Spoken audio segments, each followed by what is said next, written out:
O Senhor esteja convosco. Ele está no meio de nós. Proclamação do Evangelho de Jesus Cristo segundo São Marcos. Glória a vós, Senhor. Naquele tempo, Jesus saiu e foi para a região de Tiro e Sidônia. Entrou numa casa e não queria que ninguém soubesse onde ele estava. Mas não conseguiu ficar sozinho, ficar escondido. Uma mulher que tinha uma filha com um espírito impuro ouviu falar de Jesus. Foi até ele e caiu a seus pés. A mulher era pagã, nascida na Fenícia da Síria. Ela suplicou a Jesus que expulsasse de sua filha o demônio. Jesus disse: Deixa primeiro que os filhos fiquem saciados, porque não está certo tirar o pão dos filhos e jogá-lo aos cachorrinhos. A mulher respondeu: É verdade, Senhor, mas também os cachorrinhos debaixo da mesa comem as migalhas que as crianças deixam cair. Então Jesus disse: Por causa do que acabas de dizer, podes voltar para casa. O demônio já saiu de tua filha. Ela voltou para casa e encontrou sua filha deitada na cama, pois o demônio já havia saído dela. Palavra da salvação. Glória a vós, Senhor.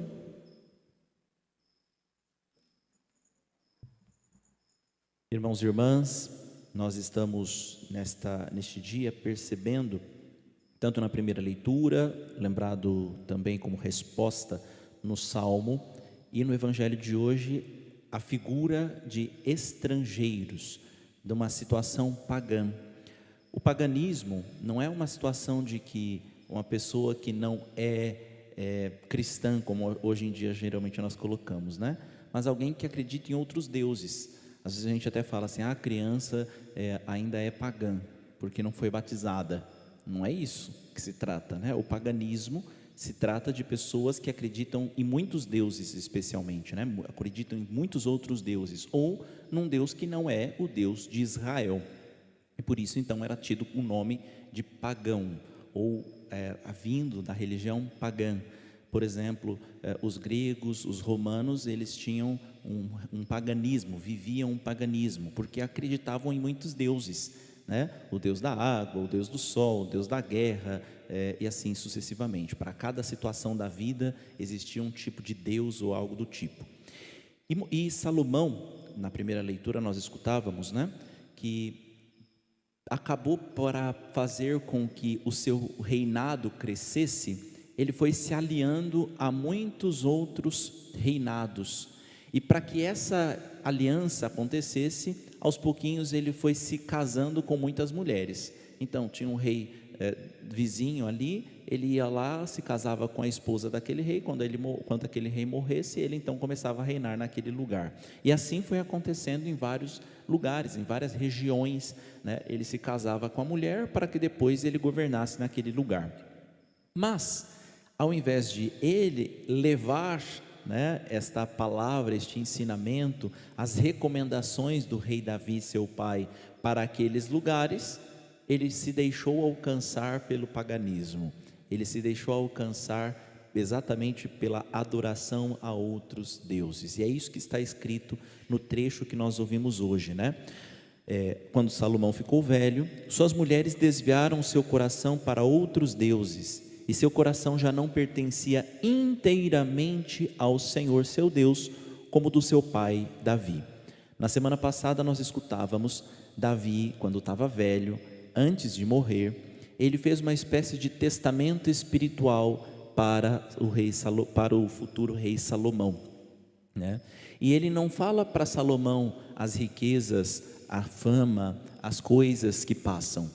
O testamento, a herança principal que Davi oferta a Salomão é para que ele seguisse os mandamentos de Deus e se mantivesse nos seus retos caminhos. Foi quase que a única recomendação que Davi fez a seu filho.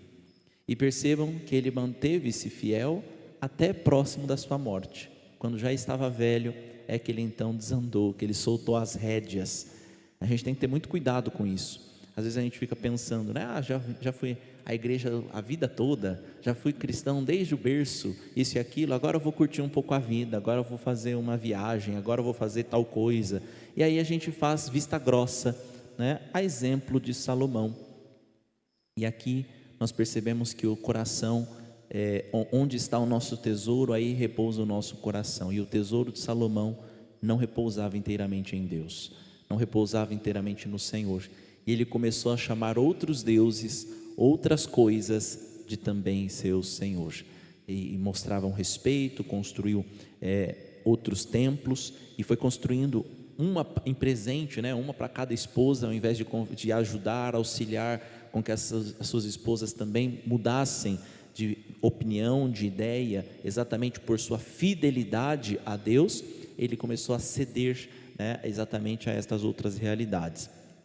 E nesse momento, então, nesse desagradar ao Senhor, que não foi inteiramente fiel como seu pai Davi, Salomão constrói todas estas realidades e Deus então se irrita, né? Irrita aqui no sentido de que Deus é um Deus ciumento, que Ele quer o nosso coração inteiramente a Ele, né? Nesse instante, nesse momento, o Senhor Deus de Israel, que lhe tinha aparecido 2 vezes e lhe proibiria expressamente seguir outros deuses, mas ele não obedeceu à ordem do Senhor. Qual que era a recomendação de Davi? Siga os ensinamentos, os mandamentos de Deus e siga os seus retos caminhos. Salomão fez questão de desobedecer, mesmo uma situação expressa por parte de Deus. E o Senhor então diz a Salomão: já que procedeste assim, e não guardaste a minha aliança, nem as leis que te prescrevi, vou tirar-te o reino e dá-lo a um servo teu. Às vezes a gente lê esses trechos da Sagrada Escritura e no Antigo Testamento, e a gente fala assim: nossa, mas como Deus era mau, né? Como Ele era severo. Mas gente, quem foi que não cumpriu a aliança? Não foi Deus, né? Foi o Salomão. O combinado não sai caro, não é isso? E nesse momento, nesta situação, Deus poderia na verdade destruir com tudo, porque a parte da aliança era exatamente essa. Mas Deus não faz isso. Lá com Adão e com Eva, qual que era o combinado? Se comerem do fruto proibido, vocês morrerão. Morrerão. E Deus foi lá e cortou a cabeça de Adão e de Eva? Não.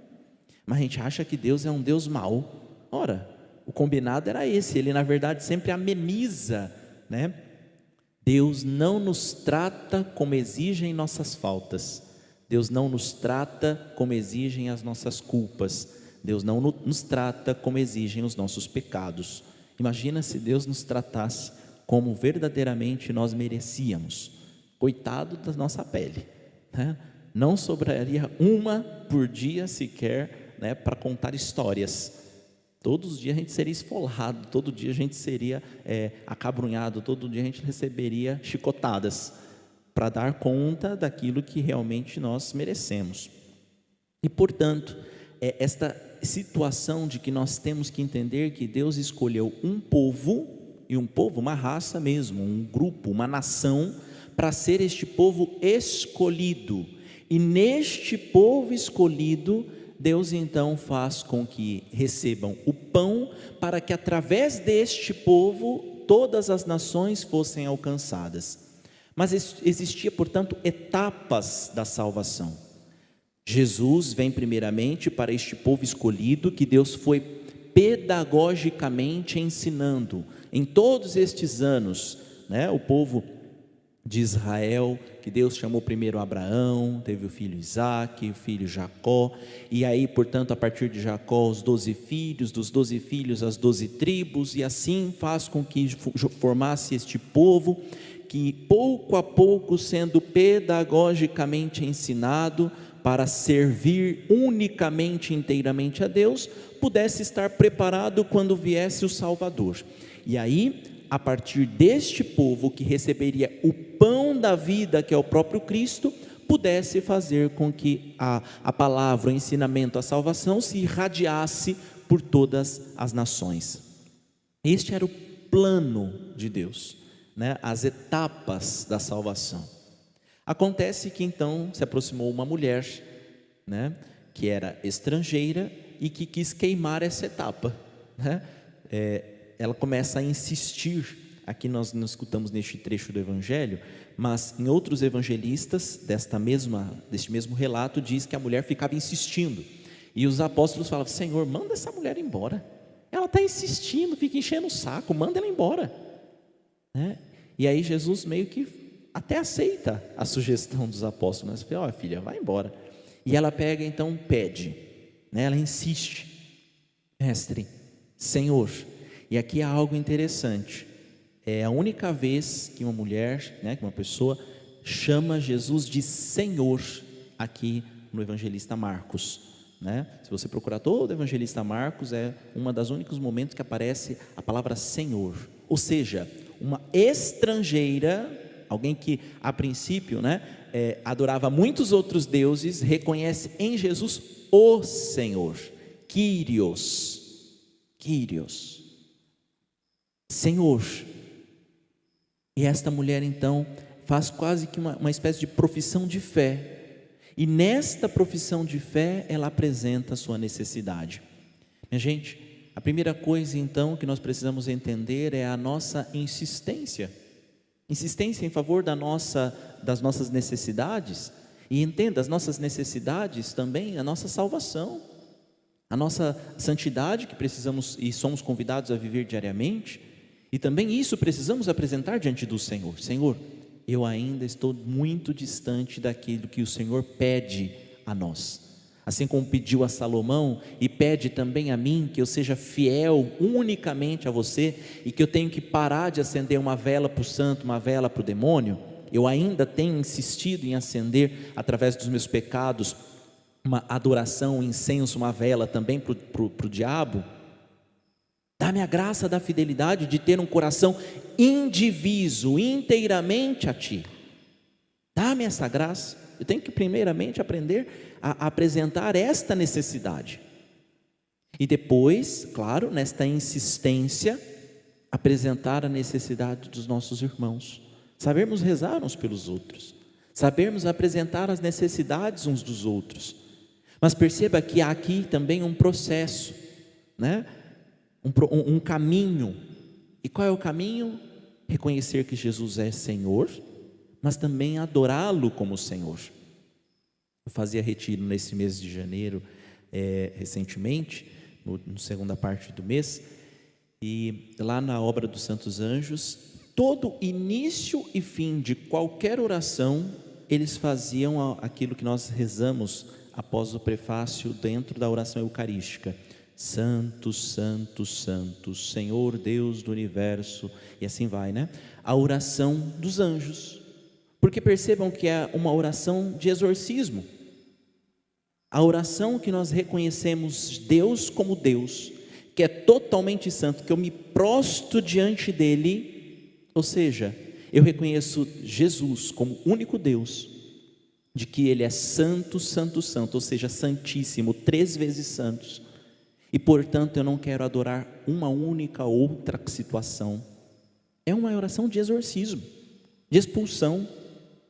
Até porque qual que é a situação de que o diabo se apresenta diante de nós, minha gente?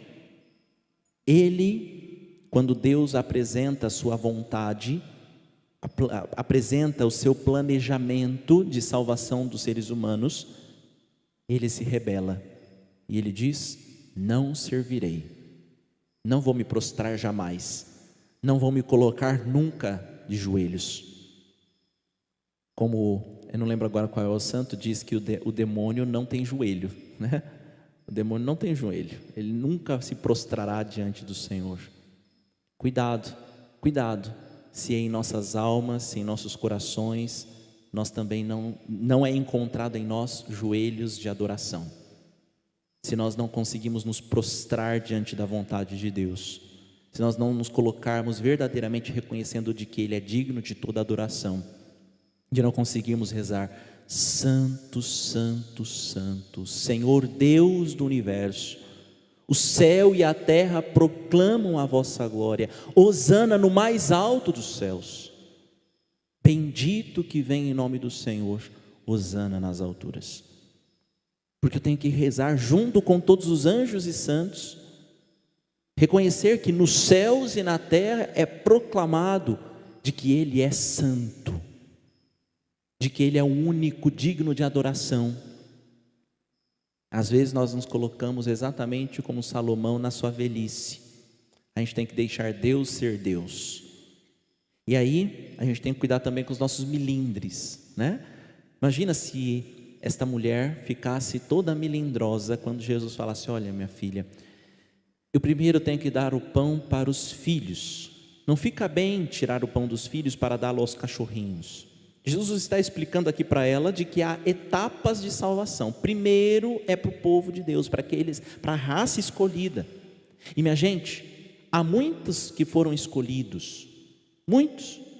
Se nós observarmos, o próprio rei Salomão foi um desses escolhidos para governar o povo de Israel. Nossa Senhora, São José não foram escolhidos? E Deus deu o pão, portanto, a eles, para que a partir deles muitas outras migalhas fossem distribuídas a todas as nações. Olha quantas migalhas nós somos alcançados para saciar a nossa fome, através da intercessão do pão que foi derramado e foi entregue a Nossa Senhora e a São José. Estes que foram escolhidos do povo de Israel. Mas também há outros que foram escolhidos e que não souberam aproveitar do pão, como é o caso de Judas Iscariotes, por exemplo. Judas não foi também escolhido, mas não soube aproveitar do pão, e nós não conseguimos alcançar migalhas a partir da realidade que ele negou o Senhor. Também nós somos escolhidos. Também a nós hoje é entregue o pão da vida, especialmente através da sua palavra e da sua Eucaristia. Será que nós temos recebido este pão para entregá-lo aos irmãos e irmãs que nós encontrarmos? E entenda, as migalhas não como aquilo que simplesmente cai ao chão, mas este pão repartido, dado aos irmãos, entregue aos outros, e que portanto é dado em nossas mãos para que a gente consiga ofertar.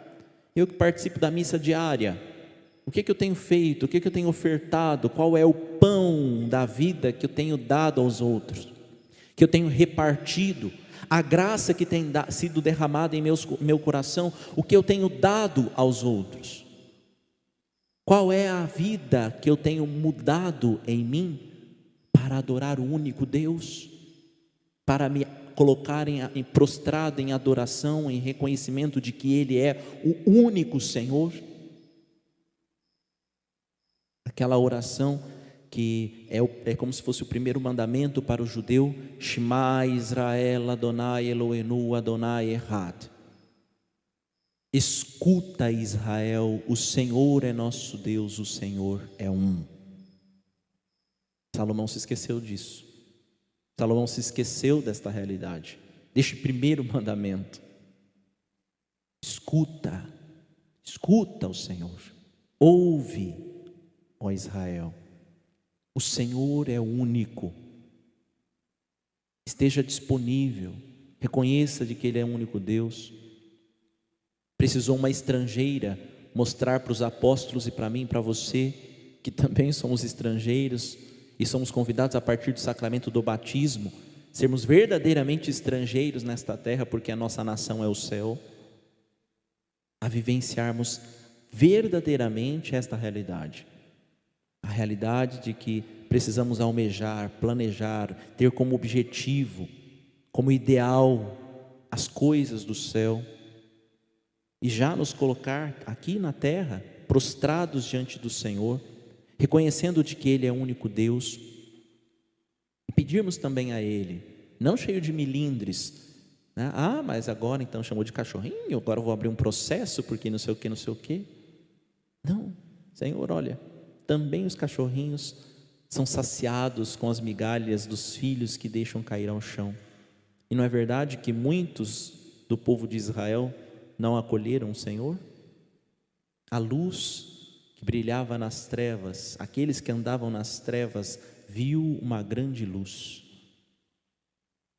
Nós que também caminhamos nas trevas deste mundo, e somos atingidos de todos os lados, porém não vencidos, e consigamos também ser reanimados, reacendidos pela chama do Espírito, para que assim sejamos encontrados fiéis também na velhice, também no fim das nossas vidas, para que consigamos ser convidados pelo Senhor no último dia. Vinde, benditos de meu Pai, vinde cear comigo, sentar-se comigo no banquete da vida. Que a bem-aventurada Virgem Maria, São José, que receberam o pão em suas mãos e que derramam abundantes migalhas sobre as nossas vidas, que também nos ajuda a sermos saciados pela Eucaristia, pelo pão da palavra, interceda por nós e nos alcance esta graça. Hoje nós celebramos Santa Baquita. Santa Baquita era uma mocinha ainda, adolescente, no Sudão, na África, e ela foi capturada como escrava e vendida, passou pela mão de muitos senhores, de muitas pessoas, até que ela foi comprada pelo cônsul da Itália, que estava no Sudão, e deu a carta de liberdade a ela e levou ela para a Itália. Depois então ela foi catequizada, foi evangelizada, decidiu ser freira e entrou para a ordem das Canossianas. E inclusive, se você olhar as imagens dela, ela sempre vai estar de hábito, né, com aquele tipo uns rolinhos assim na cabeça, né, que é muito característico das Canossianas, do hábito das Canossianas. E certa vez perguntaram para ela, Josefina, que era o nome que ela acolheu como freira, né? Josefina Baquita. Josefina, se você encontrasse aqueles homens que te arrancaram da sua família, que te bateram, e ela uma vez mostrou as costas toda ferida, né? Toda cheia de ranhuras, cheia de cicatrizes, de tanto que ela apanhou na vida toda, né? Se você encontrasse essas pessoas tão más, que fizeram tão mal para você, que te arrancou da família, que fez tudo isso contigo, o que você faria? Qual seria a sua reação? E ela disse que beijaria a mão de cada um deles, porque foi por causa deles que ela teve a chance de conhecer Jesus. É óbvio que ela não estava aqui elogiando o ato, a prática, né, da escravidão, mas foi só por causa destas realidades que de alguma forma conduziram até Jesus. Como nós dizemos, né, e o Catecismo da Igreja Católica nos ensina, que há caminhos que somente Deus conhece para que nós façamos este encontro com Ele. Às vezes, este caminho é doloroso, é difícil, é muito semelhante ao subida ao Calvário, mas certamente nos levará à ressurreição. Tenhamos esta certeza de que, apesar de termos situações muito difíceis, de grande sofrimento, de muita semelhança ao sofrimento de nosso Senhor Jesus Cristo, sabermos de que esta forma de subida ao Calvário nos levará sempre à ressurreição, à união completa, perfeita com nosso Senhor Jesus Cristo. E Santa Josefina Baquita interceda por nós. Eu recomendo, inclusive, se conseguirem, né, assistirem o filme que é dedicado a Santa Josefina Baquita, a quem hoje nós celebramos. Que ela interceda por nós e nos alcance a graça de compreendermos os sofrimentos, as dificuldades, as intempéries desta vida, para sermos cada vez mais fiéis a Deus, amá-lo sobre todas as coisas e termos um coração indivisível, que consigamos amar a Ele sobre todas as coisas e ao próximo como Jesus nos ensinou. Num breve momento de silêncio, permitamos que esta palavra ecoe em nossos corações.